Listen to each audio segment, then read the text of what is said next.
ఢిల్లీ పేలుడు కుట్ర కేసులో తవ్వే కొద్దీ కొత్త నిజాలు వెలుగు చూస్తున్నాయి. ఈ మొత్తం వ్యవహారంలో పాకిస్తాన్ పాత్ర స్పష్టంగా బయటపడింది. జైషే మొహమ్మద్ సంస్థ స్వయంగా హ్యాండిల్ చేసింది.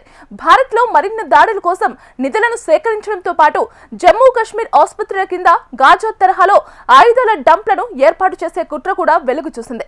ఎర్రకోట దగ్గర పేలుడు వెనుక పాకిస్తాన్ హస్తం ఉందని స్వయంగా ఆ దేశ నాయకుడు ఒకరు అసెంబ్లీలో ప్రకటించారు. మరోవైపు భారత్లో పూర్తి స్థాయిలో యుద్ధం వస్తే ఎదుర్కోవడానికి సిద్ధంగా ఉండాలని పాక్ రక్షణ మంత్రి చెప్పడం విశేషం. ఢిల్లీ ఎర్రకోట దగ్గర జరిగిన పేలుడు ఘటన ఫరీదాబాద్ టెర్రర్ మాడ్యూల్ మీద చేపట్టిన దర్యాప్తులో వెస్తుపోయే సరికొత్త నిజాలు బయటపడుతున్నాయి. ఈ పేలుడు వెనుక భారీ నెట్వర్క్ ఉందని భద్రతా సంస్థలు గుర్తించాయి. తీగల్లాగే కొద్దీ విదేశీ ఉగ్రకుట్ర డొంక కదులుతోంది. ఉగ్రదాడులు చేయటానికి వీరు కొన్నేళ్లుగా ప్రణాళికలు రచిస్తున్నట్లు దర్యాప్తులో తేలింది.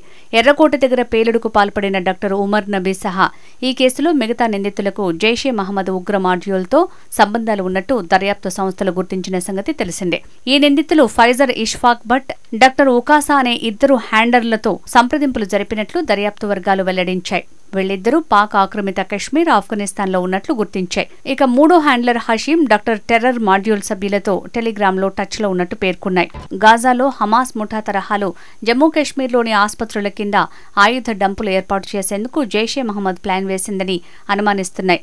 ఢిల్లీ పేలుడు కేసులో అరెస్ట్ అయిన నిందితులను విచారించగా ఈ కుట్ర కోణం బయటపడింది. విదేశాల నుంచి తెప్పించుకున్న ఆయుధాలను దాచేందుకు అనంతనాగ్, శ్రీనగర్, బారాముల్లా, బుద్గాం, నౌగంలోని ఆసుపత్రులను ఈ ఉగ్ర మాడ్యూల్ పరిశీలించినట్లు దర్యాప్తు వర్గాలు పేర్కొన్నాయి. భద్రతా సిబ్బందికి ఎలాంటి అనుమానం రాకుండా మెడికల్ స్టాఫ్ ముసుగులో వీరు ఉగ్ర కార్యకలాపాలు సాగించినట్లు తెలుస్తోంది. దీంతో వీరికి హమాస్ నుంచి సాంకేతిక సహకారం అందిందా అనే కోణంలో ఎన్ఐఏ అధికారులు దర్యాప్తు చేస్తున్నారు. రాబోయే రోజుల్లో కశ్మీర్లోని ఆసుపత్రుల్లో విస్తృత తనిఖీలు చేపట్టనున్నట్టు తెలుస్తోంది. అక్టోబర్ 19న జమ్మూ కాశ్మీర్లోని నౌగంలో జైషే మహమ్మద్ పేరుతో కొన్ని పోస్టులు వెలుగుచూశాయి. ఆ మరుసటి రోజు అష్రాఫ్, ఆరిఫ్ నిసార్, మక్సూద్ అహ్మద్ దార్ని అరెస్టు చేశారు. పాకిస్తాన్ ఉగ్రవాద సంస్థ జైషే మహమ్మద్ భారతదేశంపై మరో ఆత్మాహుతి దాడికి సిద్ధమవుతోందని తెలుస్తోంది. జైష్ ఈ దాడుల కోసం మహిళల నేతృత్వంలో ఒక దళాన్ని కూడా సిద్ధం చేయనుందని తెలుస్తోంది. ఉగ్ర సంస్థ నేత మసూద్ అజార్ సోదరి సాదియా ఈ యూనిట్కు నాయకత్వం వహిస్తున్నారు. ఎర్రకోట దాడిలో కీలక నిందితురాలు doctor Shaheena Saeed alias madam surgeon కూడా ఈ యూనిట్లో సభ్యురాలుగా ఉన్నట్టు అనుమానిస్తున్నారు. ఈ జిహాదీ ఆత్మాహుతి దళం కోసం జైష్ 20,000 పాకిస్తానీ రూపాయలు అంటే సుమారు 6,400 చొప్పున విరాళాలు డిమాండ్ చేస్తోంది. డిజిటల్ మార్గాల ద్వారా నిధుల సేకరణకు పిలుపునిచ్చారు. ఇందుకోసం పాకిస్తాన్ పేమెంట్ యాప్ సదాపే ఉపయోగిస్తున్నారు. ఈ డబ్బును ఉగ్రవాదులు శీతాకాలంలో ఉపయోగించే కిట్ను కొనడానికి ఉపయోగిస్తారు. ఇందులో బూట్లు, సాక్స్, పరుపు, టెంట్ మొదలైనవి ఉంటాయి. ఇదిలా ఉంటే ఉగ్రవాదం ఏ రూపంలో ఉన్నా సహించకూడదని భారత విదేశాంగ మంత్రి ఎస్ జైశంకర్ ప్రపంచ దేశాలకు పిలుపునిచ్చారు. రష్యాలో షాంఘై కోఆపరేషన్ ఆర్గనైజేషన్ సమ్మిట్లో పాల్గొన్న ఆయన ఈ సందేశం ఇచ్చారు. ఉగ్రవాదం విషయంలో ఎలాంటి సమర్థింపు ఉండకూడదు, దానిని సహించకూడదు, ఎదుర్కోవాలి. తన ప్రజలను ఉగ్రవాదం నుంచి రక్షించుకునే హక్కు భారత్కు ఉంది అని స్పష్టం చేశారు. ఉగ్రవాదాన్ని ఎదుర్కోవడం ఉమ్మడి ప్రాధాన్యంగా ఉండాలని, రాజీలేని చర్యలు తీసుకోవాలని సూచించారు.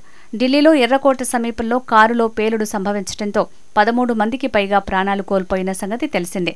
దానిని ఉగ్రచర్యగా పేర్కొన్న కేంద్రం దర్యాప్తును ఎన్ఐఏకు అప్పగించింది. ఈ నేపథ్యంలోనే మంత్రి శంకర్ స్పందన వచ్చింది. We must never forget that the SCO was founded to combat the three evils of terrorism, separatism, and extremism. These threats have become even more serious in the years that have passed. It is imperative that the world display zero tolerance towards terrorism in all its forms and manifestations. There can be no justification, no looking away, and no whitewashing. As India has demonstrated, we have the right to defend our people against terrorism and will exercise it. మరోవైపు ఎర్రకోట దగ్గర పేలిన car నడిపిన ఉమర్ నబీకి బాంబుల తయారీలో శిక్షణనివ్వటానికి ఉగ్ర సంస్థలు పాకిస్తాన్ నుంచి bomb తయారీ వీడియోలు పంపినట్లు దర్యాప్తు బృందం గుర్తించింది. హంజుల్లా అనే జైషే మహమ్మద్ హ్యాండ్లర్ దగ్గర నుంచి మొత్తం 42 వీడియోలు వచ్చినట్లు భావిస్తున్నారు. ఉగ్రకుట్రల గురించి నిందితులు టెలిగ్రామ్ యాప్లు చర్చించుకునేవారని, ఇతరులకు అనుమానం రాకుండా సీక్రెట్ కోడ్లుగా వాడేవారని అధికారులు తెలిపారు. నౌగాంలో కనిపించిన జైషే మహమ్మద్ పోస్టర్లలో కమాండర్ హంజుల్లా భాయ్ అనే పేరు రాసి ఉన్నట్లు గుర్తించారు. మౌల్వీ ఇర్ఫాన్ అహ్మద్ అనే ఉగ్రవాద మద్దతుదారు ద్వారా ఉగ్ర నెట్వర్క్లో ఒకరైన ముజమిల్ షకీల్తో టచ్లోకి వచ్చినట్టు తెలిపారు.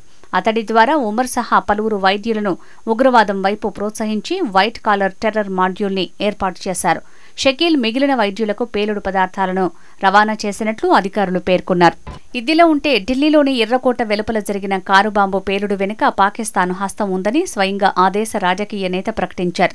పాకిస్తాన్ ఆక్రమిత కశ్మీర్ మంత్రి చౌదరి అన్వరుల్ హక్ అక్కడి అసెంబ్లీలో మాట్లాడుతూ భారతదేశం ఉద్దేశపూర్వకంగా బలూచిస్తాన్లో అశాంతిని రేకెత్తిస్తే తాము ఎర్రకోట నుంచి కశ్మీర్ అడవుల వరకు దాడి చేస్తామని ముందే చెప్పామని, అల్లా దయతో మేం దీనిని చేసి చూపామని వ్యాఖ్యానించారు.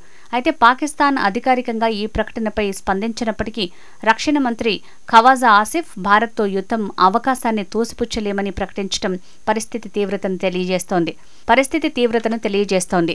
ఒకవేళ పూర్తి స్థాయిలో యుద్ధం వస్తే ఎదుర్కోవటానికి పాకిస్తాన్ సిద్ధంగా ఉండాలన్నారు. నా అంచనా ప్రకారం భారత్ నుంచి సరిహద్దు చొరబాట్లైనా ఉండొచ్చు, లేదా పూర్తిస్థాయి యుద్ధమైనా జరగొచ్చు. దేనికైనా మనం సిద్ధంగా ఉండాలి అని ఆసిఫ్ వ్యాఖ్యానించారు.